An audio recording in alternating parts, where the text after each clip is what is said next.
오늘은 신년 첫 주일로 신년주일 그리고 선교주일로 지키는 날입니다.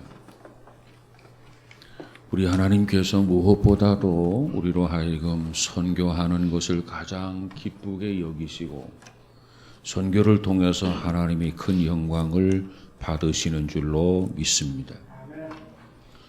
오늘 본문에 보면 하나님께서 이 말씀을 통해서 선교가 무엇냐, 이 선교가 무엇인지를 우리에게 말씀하고 있는 것이 오늘 본문의 내용입니다. 선교라고 하는 것은 무엇이냐? 첫 번째로 선교는 하나님이 계획하시고 하나님께서 그 계획하신 대로 실행해 가시는 하나님의 일입니다. 이게 선교예요. 사도 바울이 제1차 선교 여행을 성공적으로 마쳤어요. 그리고 제2차 선교 여행은 아시아 지역을 중심으로 해서 선교를 하기로 원했습니다. 그리고 그 계획에 따라서 무시아 지역에 이르게 되는데 이 무시아 지역에서 문제가 생겼습니다. 그곳에서 비두니아로 가려고 했는데 이 복음을 전하는 일이 너무나도 힘이 들고 방해가 심해서 더 이상 선교를 할 수 없었습니다. 예수님은 제자들에게 뭐라고 말합니까? 너희는 온 천하에 다니면서 만민에게 복음을 전파하라, 이렇게 말씀을 하셨어요. 뿐만 아니라 승천하시기 직전에도 오직 성령이 너희에게 임하시면 너희가 권능을 받고 예루살렘과 온 유대와 사마리아와 땅끝까지 이르러 내 증인이 되라, 이렇게 말씀을 하셨습니다. 그래서 사도 바울은 주님께서 그렇게 말씀하신 대로, 주님이 당부하신 말씀대로 이 복음 전파의 사명을 충실하게 이행하고자 아시아로 떠났습니다. 그런데 길이 막혀가지고 선교를 제대로 할 수 없었습니다. 그런데 오늘 본문의 말씀에 보니 놀랍게도 예수님의 영이신 성령님이 이를 허락지 않았다 그랬어요. 성령님께서 선교를 못하시게 하셨다는 겁니다. 오늘 본문 6절 7절에 가보니까 성령이 아시아에서 말씀을 전하지 못하게 하셨다, 이렇게 말씀하고 있어요. 여러분, 여기서 허락하지 않았다라고 하는 말의 의미는 방해했다, 그런 뜻입니다. 방해했다는 뜻이에요. 아니, 언제는 열심히 선교하라고 하셨던 분이 이제는 열심히 선교하니까 그들을 선교의 길을 막았다는 거예요. 이해가 안 되는 내용입니다. 세상에 이런 모순이 어디 있습니까?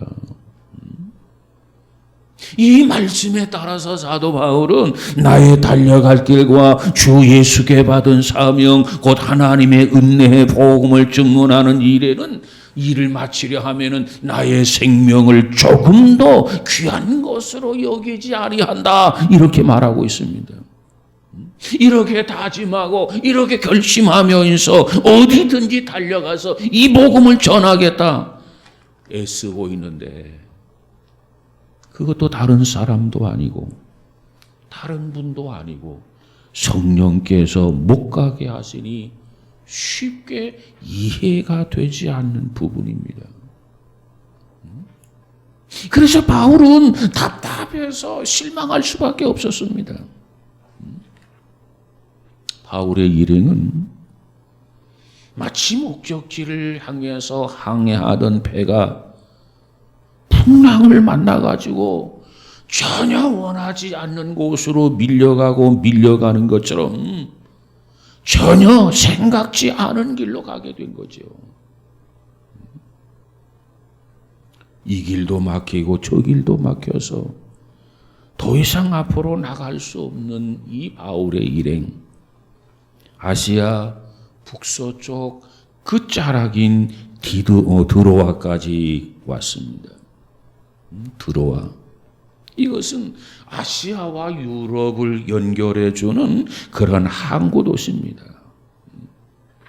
여기서 배를 타고 에게해를 건너가게 되면 유럽의 관문인 마게도냐에 들어갈 수 있었습니다. 이 드로아에서 바울이 밤중에 하나님 앞에 기도를 합니다. 그랬더니 마게도냐 사람 하나가 나타나서 그에게 뭐라고 말합니까? 마게도냐로 건너와서 우리를 도우라. 손짓하면서 이렇게 요청을 합니다. 이 환상을 바울이 보게 됩니다. 이 환상을 통해서 바울은 왜 하나님께서 아시아에서 복음을 전하는 것을 막았는가 뒤늦게 깨닫게 되었더라 하는 겁니다. 이사야서 55장 8절 9절에 보니까는 하나님이 뭐라고 말합니까? 이는 내 생각이 너희 생각과 다르며 내 길은 너희 길과 다름이니라. 여호와의 말씀이니라. 이는 하늘이 땅보다 높음 같이 내 길은 너희 길보다 높으며 내 생각은 너희 생각보다 높음이니라. 이 말씀대로 하나님의 생각은 바울하고 다른 곳에 있었더라는 얘기입니다. 하나님께서는 바울은 아시아에 복음을 전하기 원했는데 하나님께서는 아시아보다는 마게도냐에 선교하기를 원하셨습니다. 물론 바울도 땅끝까지 복음을 전하고자 하는 비전은 가지고 있었습니다. 기회만 주어진다면 세계 중심지 로마에까지, 로마의 땅끝이라고 생각했던 저 스페인까지 복음을 전하고 싶어 했던 것이 사도 바울이었어요. 그러나 당장에 마게도냐로 건너가서 복음을 전하려는 생각은 아직 하지 않았습니다.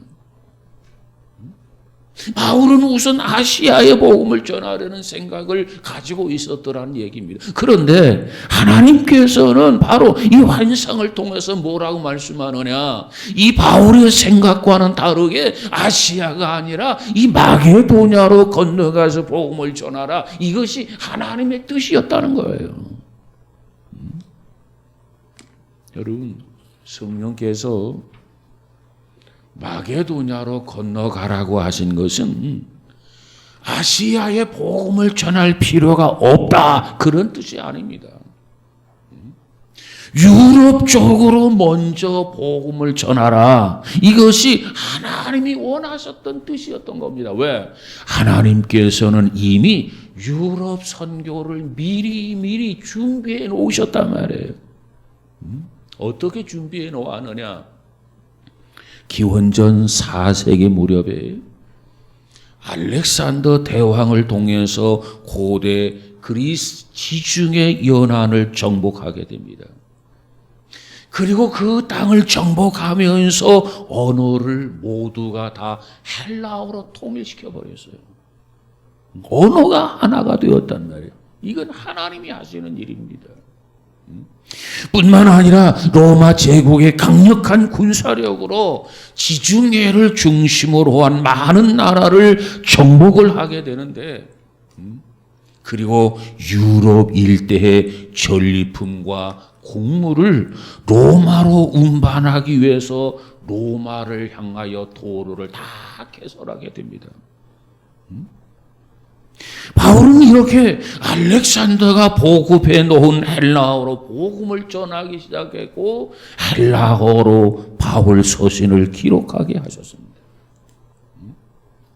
그리고 로마 제국이 뚫어놓았던 도로들을 이용해서 신속하게 이동을 하면서 바울은 복음을 전할 수 있었던 겁니다.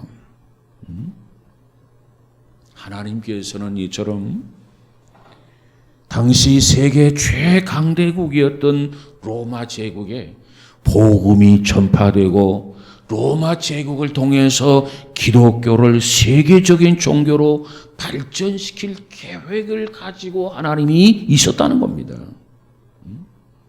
그런데 이와 같은 하나님의 계획은 실제로 이루어지게 됩니다. 그래서 나중에 392년에 로마 황제 데오도시우스 1세가 기독교를 국교로 받아들이고 선포함으로써 복음이 세계를 향해서 전파되는 계기가 마련되었다. 이렇게 보여집니다.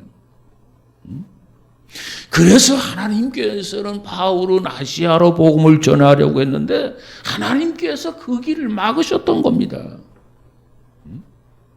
그리고 성령은 페르시아, 인도, 중국, 동방으로 복음을 전하는 것 그 대신에 서방으로 방향을 들게 하고 마게도냐, 그리스, 로마, 전 유럽, 그리고 아메리카 대륙, 그리고 아시아, 그리고 아프리카로 복음을 전하기를 원하셨던 것이 하나님의 뜻이었습니다. 카나다 토론토에 가보면 피플스 처치라고 하는 교회가 있습니다.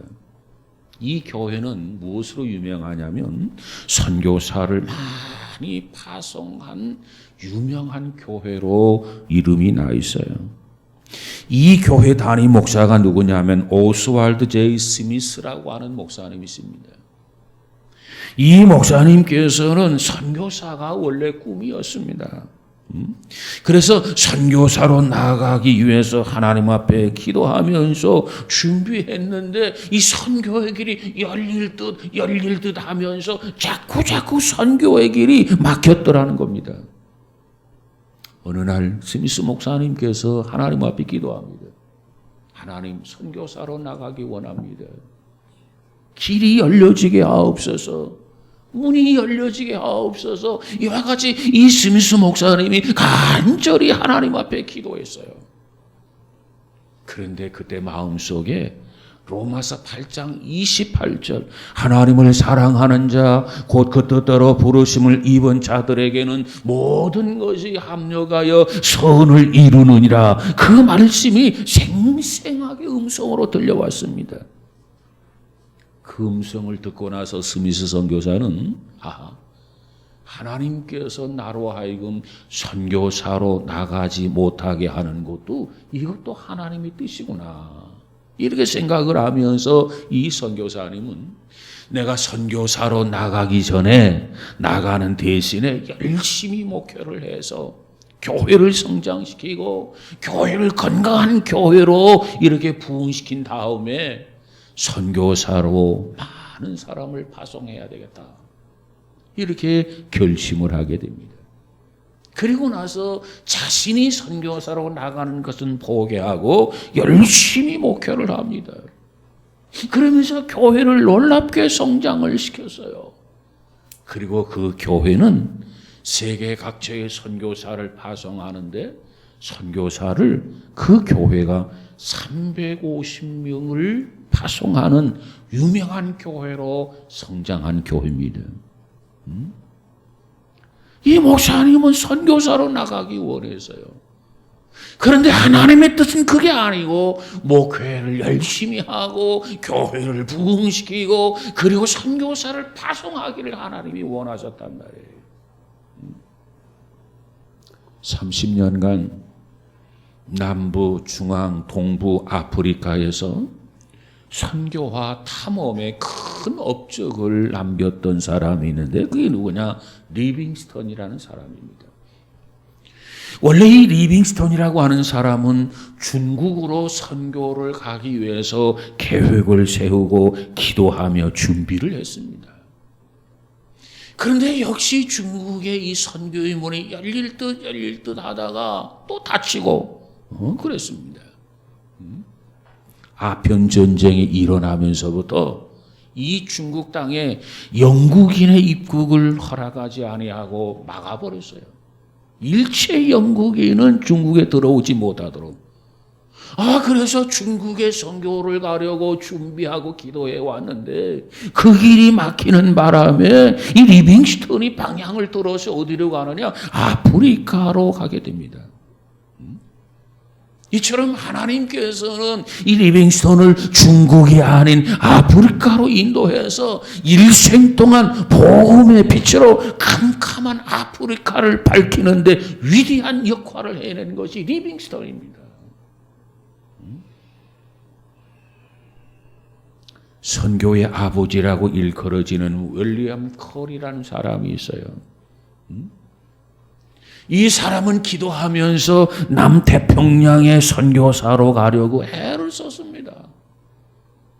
그런데 길이 안 열리는 거예요. 그래서 남태평양으로 가지를 못하고 인도로 가게 됩니다. 그래서 인도에 가서 선교하게 되는데 큰 업적을 남겼던 것이 윌리엄 컬이라고 하는 사람, 일명 선교의 아버지라 이렇게 부르게 됩니다. 여러분, 사도행전 13장 2절에 보니까 성령께서 말하기를 선교는 내가 불러 시키는 거라는 거예요.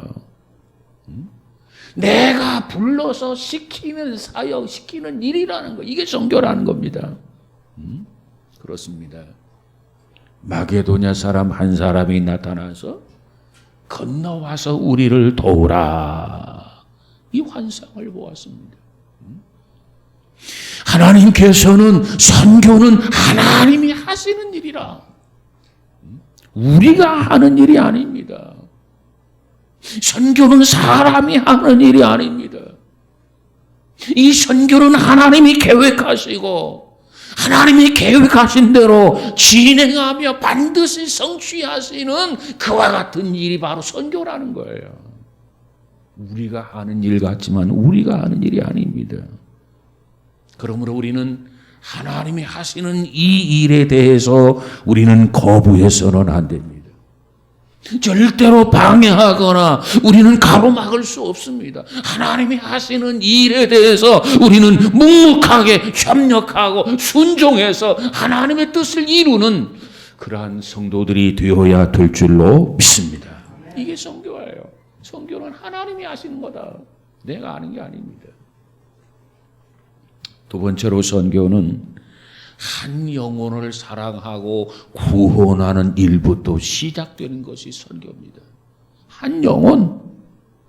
자, 오늘 본문에 보면 밤에 환상 중에 마게도냐 사람 하나가 나타나서 뭐라고 말합니까? 바울에게 도움을 요청하는 거예요.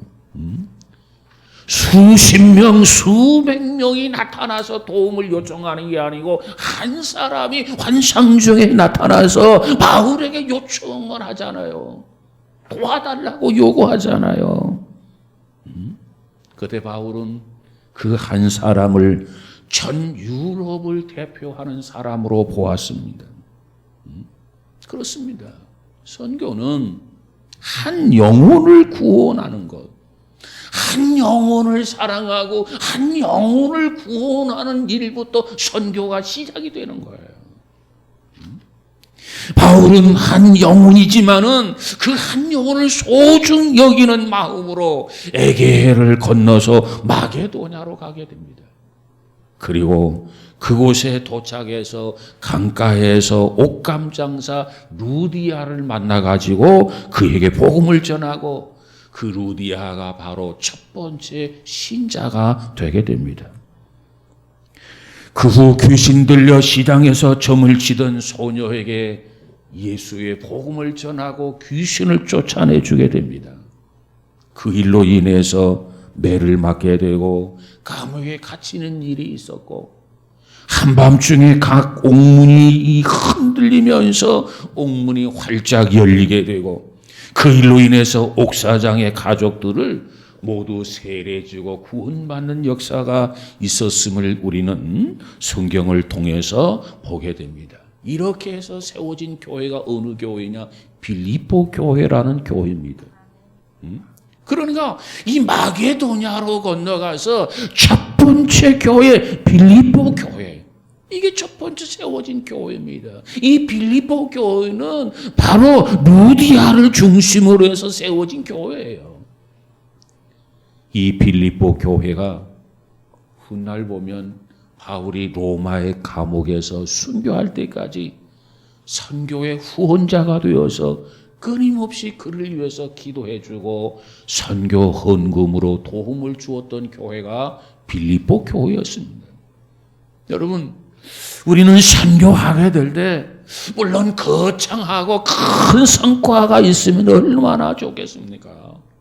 그러나 그렇지 아니하고 한 영혼만이라도 구원한다고 한다면 한 영혼만 구원해도 그 선교는 결코 무의미하거나 헛되지 아니하고 소중한 열매라고 하는 것을 잊지 말고 하나님 앞에 기도하면서 이 일에 참여할 수 있는 우리 모두가 되어지기를 주님의 이름으로 축복합니다. 뿐만 아니라 세 번째로 이 선교라고 하는 것은 뭐냐? 아무런 조건 없이 도와주는 것이 선교예요. 어떤 조건이 있을 수가 없어요. 자, 오늘 본문에 보니까 드로아에서 환상을 보았어요.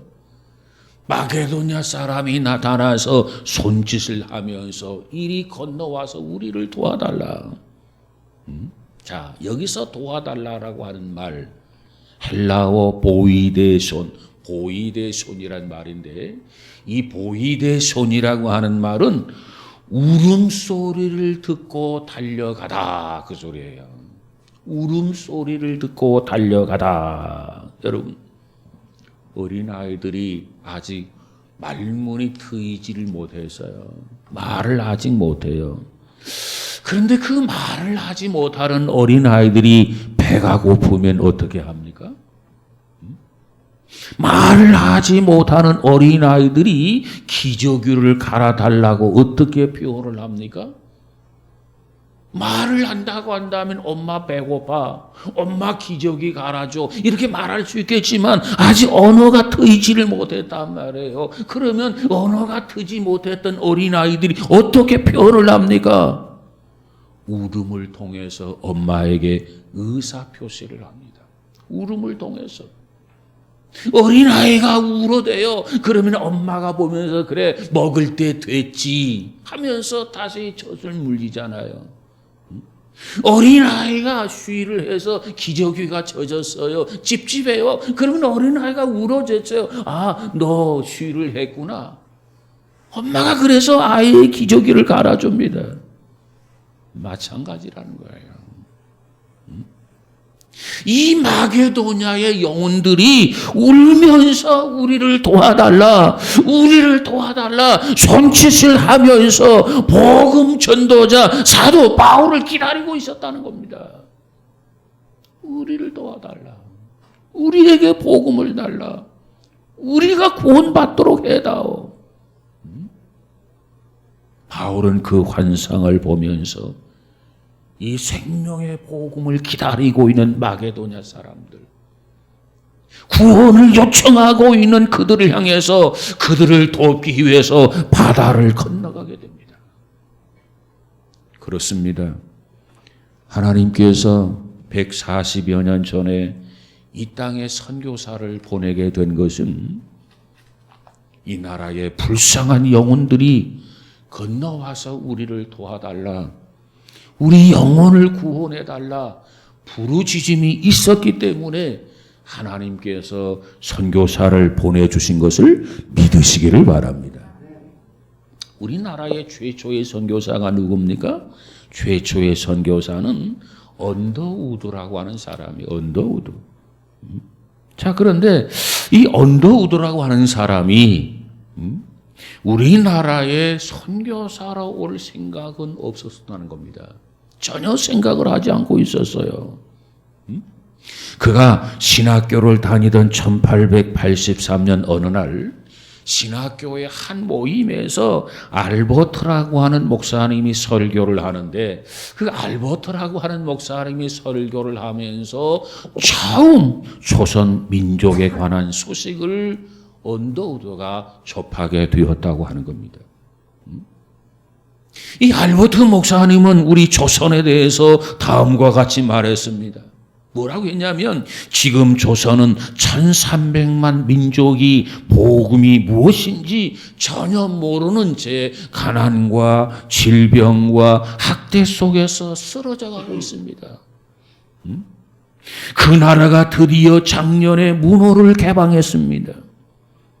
주님은 여러분 중에 누군가가 조선 민족을 위해서 선교사로 갈 것을 부르고 계십니다.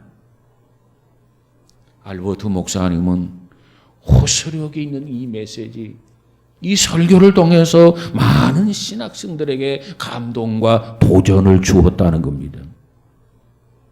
이때 언더우드는 조선 선교에 대해서 강한 도전을 받았습니다만 조선에 대해서 선교사로 갈 생각은 하지 않았다는 겁니다. 설교를 통해서 도전을 받았는데 감동을 받았는데도 조선 선교에 대해서는 염두에 두지 않았다는 거예요. 왜냐하면 그는 지금까지 인도로 선교사로 가기 위해서 인도의 언어를 익히고 인도의 지리를 익히고 인도의 풍습을 익히고 어느 정도 익혀놓은 상태이기 때문에 인도를 포기하고 조선으로 선교사로 간다? 전혀 생각하지 않았다는 겁니다. 그런데 이 언더우드는 목사님의 설교를 통해서 도전을 받고 큰 은혜를 받았는데 신학생들이 아무런 반응을 보이지 않았다는 거예요. 복음의 미개척지 조선에 주님께서 선교사로 파송하고 싶어서 누군가를 선교사를 파송하기 원하는데 그와 같은 설교를 듣고도 신학생들 중에 반응을 전혀 보이지 않더라는 겁니다. 그래서 언더우드는 아니 왜 사람들이 반응을 보이지 않을까? 도대체 그 땅으로 갈 선교사가 이렇게도 없다는 말인가? 언더우드의 생각이에요. 그런 생각을 갖는데 그 생각을 받는 그때, 바로 그때 너는 왜 못 가느냐? 강력한 성령의 소리를 언더우드가 들었다는 겁니다. 너는 왜 못 가느냐? 그 소리 듣고 언더우드가 깜짝 놀랐다는 겁니다. 그리고 이제는 고민하기 시작하는 거예요. 나는 지금까지 인도로 가기 위해서 준비했는데 하나님께서는 나로 하여금 조선으로 가라고 하시는구나. 어떻게 해야 되나 고민하다가 결국은 인도로 가는 것을 포기하고 조선을 향하여 가기로 결심을 하게 됩니다. 그래서 그는 미전도 종족인 우리 민족을 가슴에 품고 설레는 마음으로 장도의 길에 올라서 1885년 4월 5일 부활절 아침에 인천의 제물포항에 도착하게 됩니다.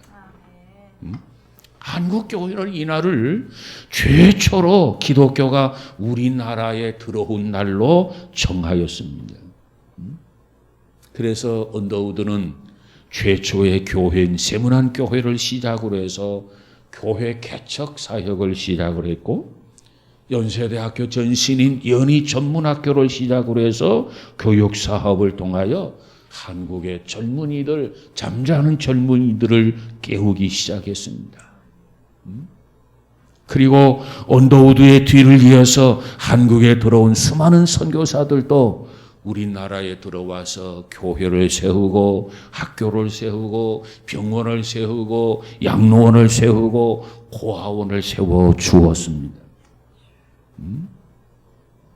여러분, 선교라고 하는 것은 조건 없이 도와주는 일이에요. 조건 없이. 어느 나라의 왕자가 몇 명의 신하들과 함께 강에서 뱃놀이를 하다가 갑자기 내린 폭우로 인해서 강물이 불게 되고 불어난 그 강물로 인해서 배가 뒤집혀서 사고를 당했습니다. 신하들은 물에 빠져서 죽었고 왕자는 떠내려가다가 강 한가운데 있는 섬의 구사 일생으로 목숨을 건졌습니다. 목숨은 이렇게 건지기는 건졌는데 당장에 먹을 것이 문제였습니다. 먹을 거 먹어야 사는 거 아니겠어요? 그런데 아침 저녁으로 빵이 물 위에 둥둥둥둥 떠 내려오는 것이 있었어요. 빵이. 그래서 웬 빵이냐 하면서 그것을 건져서 먹고 연명을 하게 됩니다. 왕자의 소식을 들었던 한 농부가 혹시 왕자가 살아있을는지도 모른다. 그런 막연한 생각을 가지고 마른 빵을 아침 저녁으로 물에 던졌던 겁니다. 그래서 그 빵이 물 위에 둥둥둥 떠서 내려가게 된 거예요. 그래서 왕자는 그 빵을 건져서 먹고 연명하게 됩니다. 나중에 왕자가 구조되었습니다. 구조되면서 그 왕자의 말을 들었습니다. 자기가 생명을 부지할 수 있었던 것은 아침 저녁으로 떠내려오는 빵이 있었는데 그 빵을 먹고 그리고 굶어 죽지 않고 살았다는 이야기입니다. 그 말을 들었던 임금님이 그렇다면 누가 이 빵을 강에 던졌느냐? 빵을 강에 던진 사람을 찾아라 명령을 하게 됩니다. 그래서 결국 빵을 물 위에 던졌던 농부를 찾아내게 되고 그 농부를 왕궁으로 불러들여서 그 임금은 그 농부에게 큰 상을 베풀었더라라고 하는 이야기입니다. 그렇습니다. 전도서 11장 1절 말씀에 보면 이런 말씀이 있어요. 너는 내 떡을 물 위에 던져라. 여러 날 후에 도로 찾으리라. 너는 내 떡을 물 위에 던져라. 그리하면 여러 날 후에 도로 찾으리라. 여러분 선교가 뭐냐? 선교는요 떡을 물 위에 던지는 거예요.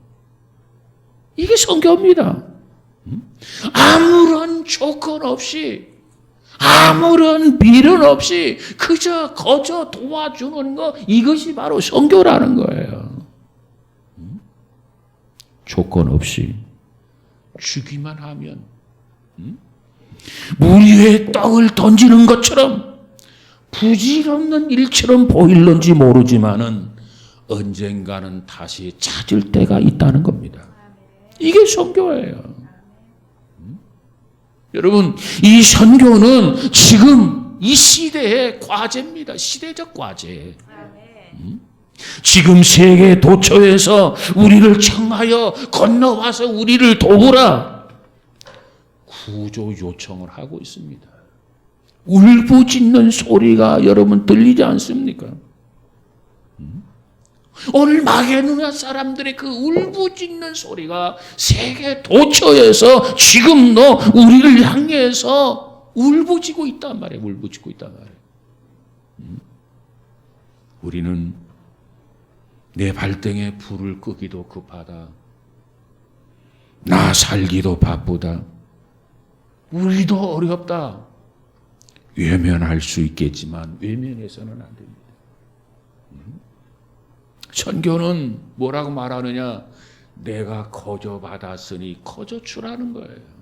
이게 명제예요. 거저 받았으니 거저 주라. 그러면 거저 주면 미련 없이 조건 없이 도와주면 때가 되면 가지에서 열매를 맺고 풍성한 축복을 하나님이 허락해 주실 줄로 믿습니다. 오늘 우리는 무엇보다도 하나님이 기뻐하는 일 선교입니다. 그러기에 신년을 맞아서 신년 주일이지만 선교 주일로 또 지키는 거예요. 자, 말씀을 정리해 보도록 합니다. 선교는 뭐냐? 내가 하는 게 아니에요. 이 선교는 하나님이 계획하시고 하나님이 주관하시고 하나님이 진행하시는 하나님의 일이에요. 하나님의 일. 내 일이 아니에요. 하나님의 일. 뿐만 아니라 이 선교는 한 영혼을 사랑하고 한 영혼을 구원하는 데서부터 시작하는 것이 선교입니다.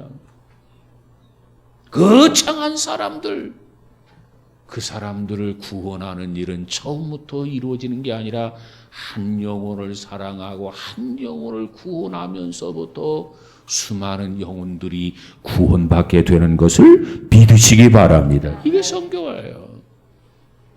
선교는 아무런 조건 없이, 아무런 이유도 없이, 그저 어찌 보면 막연하지만 물 위에 빵을 던지는 것처럼 하는 것이 바로 선교다. 여러분 기억하셔서 우리 모두가 다 이 일에 기쁘게 이 일을 위해서 기도하고 이 일을 위해서 물질로 헌신하는 우리 모두가 되어지기를 주님의 이름으로 축복합니다. 우리는 이 복음을 거저 받았잖아요. 그러면 우리도 거저 주어야 돼요. 복음의 빚진 자로서 신년도 2022년에 최선을 다해서 선교에 참여하고 선교에 땀을 보태는 저와 여러분 우리 모두가 다 되어지기를 주님의 이름으로 축복합니다. 기도하십시다. 거룩하신 하나님 감사합니다. 신년을 맞아서 특별히 신년 주일 무엇보다도 하나님이 원하시고 기뻐하시는 선교 주일 우리가 지킵니다. 하나님 우리 안에 선교가 무엇인지를 다시 한번 본문을 통해서 깨닫고 이 일에 적극 참여하고 협력할 수 있는 헌신할 수 있는 우리 모두가 다 되어지게 하옵소서. 예수님 이름으로 기도하옵나이다. 아멘.